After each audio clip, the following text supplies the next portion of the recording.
现在这里。我们自己搜。不好！我要回报，你走开，我要治疗。什么才能写？那你说？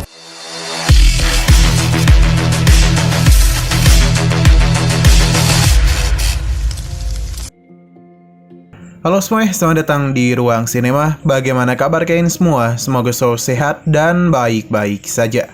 Pada hari ini kita akan kembali melanjutkan series Donghua Martial Universe episode terbaru, yang mana ini adalah episode yang ke-8. Bagi yang mau bergabung dengan series ini, kita sudah sediakan playlistnya. Jadi kalian bisa dengan mudah mencari di mana episode awal dari series ini.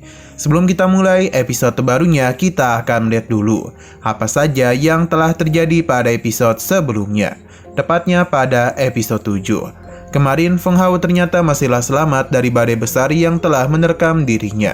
Hanya saja dia itu dibawa terpental cukup jauh dari tempatnya. Di saat lukanya masih belum sembuh, sesuatu pun langsung saja menyerang. Di saat lukanya masihlah belum sembuh, sesuatu pun langsung saja menyerang Feng Hao, yang mana itu adalah beruang iblis. Pertarungan pun sempat terjadi di antara mereka. Sudah jelas kalau dalam pertarungan itu, Feng Hao dibuat terpojok karena bagaimanapun kekuatan dari beruang iblis ini berada satu tingkat di atasnya. Akan tetapi, Feng Hao yang tidak niatan untuk menyerah kembali bangkit, dan dia sudah berhasil mengalami penerobosan. Dan begini maka sudah jelas kalau serigala itu sudah bukan lagi lawan yang bisa melukai dirinya. Setelah berhasil menangkap beruang iblis, Feng Hao pun kembali berlatih teknik yang diberikan oleh Si Hao, yang mana itu akan dia bayar dengan daging panggang. Setelah belajar cukup lama, akhirnya Feng Hao berhasil mempelajari teknik barunya. Nah, sekarang kita akan melanjutkan episode terbarunya. Feng Hao yang telah berhasil menghabisi beruang iblis kini telah menjadikannya sebagai daging panggang. Si Hao memintanya untuk hati-hati karena bagaimanapun daging monster memiliki tingkat racun tertentu. Tapi bagi orang yang bertubuh unik, daging monster justru tidak hanya cepat memulihkan stamina saja. Si Hao penasaran di manakah cara Feng Hao belajar menghilangkan racun dari monster itu. Feng Hao tidaklah belajar, melainkan dia itu hanya terpaksa saja. Karena bagaimanapun tidak ada makanan di sini. Jadi jika ia tidak makan, maka dia itu akan mati kelaparan. Si Hao hanya tertawa saja. Dan tingkah lakunya dan membuatnya menyadari kalau Feng Hao sepertinya memang cocok untuk menempuh jalan bela diri yang penuh akan tantangan. Nah, Feng Hao pun merasakan sesuatu pada tubuhnya. Ada semacam aliran panas mengalir di dalam darahnya. Apakah itu merupakan efek racun dari daging monster yang baru saja ia makan? Tapi Si Hao tidaklah membenarkan hal tersebut. Mungkin nantinya Feng Hao akan tahu apa efeknya.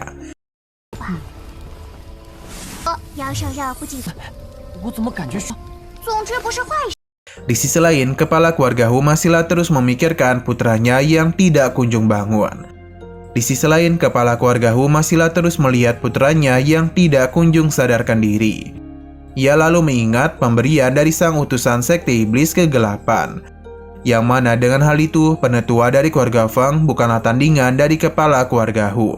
Kepala keluarga Hu berjanji akan membalas dendam putranya kepada keluarga Feng. Akan tetapi kita dibawa kepada Feng Hao lagi, yang saat ini lagi berkunjung di banyu terjun.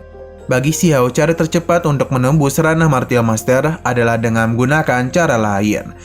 Jadi Si Hao ini akan memberikan bimbingan kepadanya. Jurus kedua dari gerakan harimau ini dirinya perlihatkan, yang mana Feng Hao diperbolehkan untuk melatih hal itu. Di saat dia berlatih itu, dia harus mengatur napas masuk dan keluar dengan proses yang benar. Ini bisa membantunya berdiri dengan gerakan dan meditasi level tinggi, saling menyatu dalam kondisi ekstrim, dan juga membuat dia menyadari di mana batas kemampuannya. Dan melatih teknik kedua gerakan harimau itu, Feng Hao tidak hanya akan meningkatkan kesempatannya saja, tapi bisa mempercepat aliran energi Qi di dalam tubuhnya. Sehingga latihan itu akan menjadi lebih efektif dan efisien.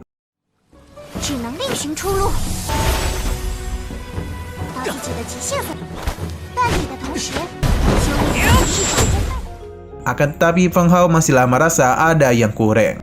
Karena meskipun dirinya sudah menguasai teknik kedua gerakan harimau dan kekuatannya telah meningkat cukup pesat, tapi ia tetap saja belum bisa mencapai batas Martial Master.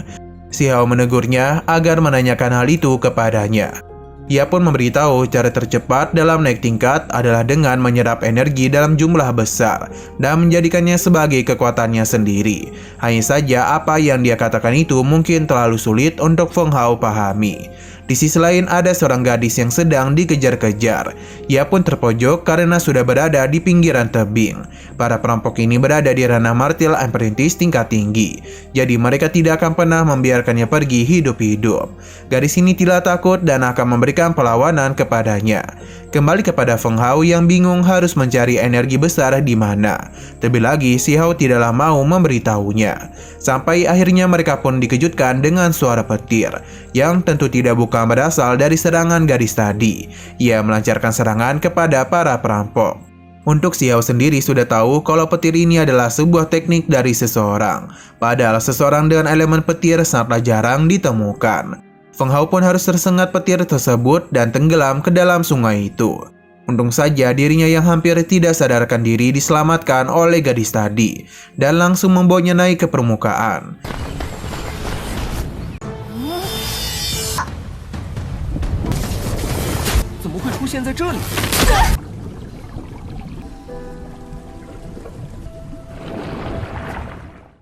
Nah, ternyata petir tadi juga telah membangunkan makhluk yang berada di dalam danau itu. Kembali kepada Feng Hao, yang mana pada akhirnya ia pun melihat gadis yang menyelamatkannya. Ia bernama Yan Xing. Ia berada di ranah martial praktikor tingkat menengah. Sayangnya mereka belum bisa tenang dulu sebab ada sebuah serangan yang langsung mengarah kepada mereka. Ini semua tentu saja berasal dari para preman tadi. Dan Yang Xing pun segera memberikan serangan balik kepada mereka. Ternyata orang-orang ini masihlah selamat dari serangan petir tadi. Tujuan mereka menyerang Yan Xing adalah untuk mendapatkan peta harta karun dari tangannya. Karena jika tidak kunjung diberikan, maka mereka pasti akan menghabisinya. Yan Xing tidaklah takut dan kembali memulai pertarungan di antara mereka.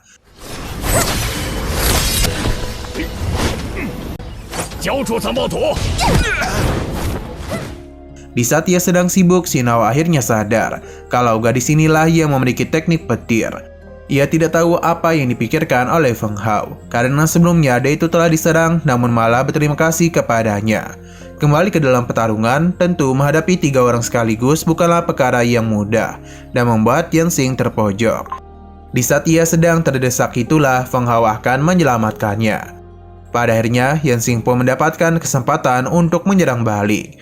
Dan dengan bantuan Feng Hao, tentu dirinya tidak akan kesulitan dalam menghadapi perampok ini. Dalam sekejap saja, ia berhasil mengalahkan salah satu dari mereka. Sedangkan Feng Hao berhasil membuat kedua orang ini kewalahan.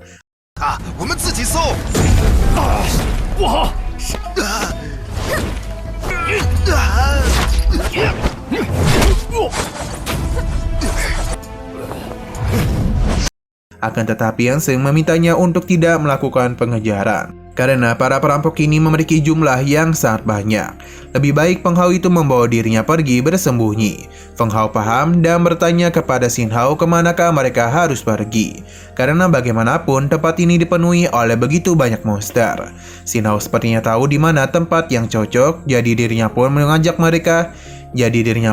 mereka pergi yang ternyata di balik air terjun terdapat sebuah gua tersembunyi. Jadi di sanalah mereka akan bersembunyi. Feng Hao sama sekali tidak tahu akan ada gua di situ. Xin Hao dan tawa liciknya pun meminta Feng Hao untuk melihat peta harta karun pada gadis itu, karena sepertinya itu berisikan begitu banyak harta. Akan tetapi Feng Hao melarangnya karena ia menyelamatkan gadis ini tanpa menginginkan biaya apapun. Tapi Xin Hao merasa itu adalah hal yang pantas, karena bagaimanapun itu adalah timbal balik yang bagus. Tetap saja Feng Hao tidak mau melakukan hal itu dan melakukan pengobatan kepada gadis ini. Nah, sepertinya Xin Hao yang kesal mencoba untuk menjahilinya. Ia memberitahu Feng Hao kalau gadis ini terluka cukup parah. Jika ia hanya mengobatinya dengan cara seperti itu akan membutuhkan waktu yang lama. Jadi lebih baik dia itu biarkan saja dirinya mengambil alih tubuh Feng Hao dan mengobati gadis itu. Kekuatan yang begitu besar pun mulai keluar dari diri Feng Hao dan semua itu masuk ke dalam Yan Xing. Tentu saja apa yang terjadi membuat Feng Hao kelelahan dan dirinya pun pingsan tepat ke arah tumpukan indah dari Yan Xing.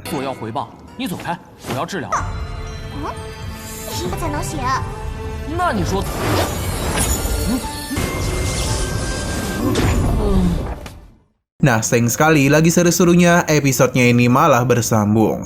Oke, sekian dulu pada video kali ini. Untuk video selanjutnya akan segera hadir. Jadi bagi kalian yang ingin mengikuti series ini, langsung saja klik subscribe dan aktifkan loncengnya. Terima kasih yang sudah menonton video sampai habis. Jika kalian suka pada video ini, klik like dan share ke teman-teman kalian tentang channel ini. Dan ditunggu aja kelanjutannya. Oke, sampai jumpa di video selanjutnya.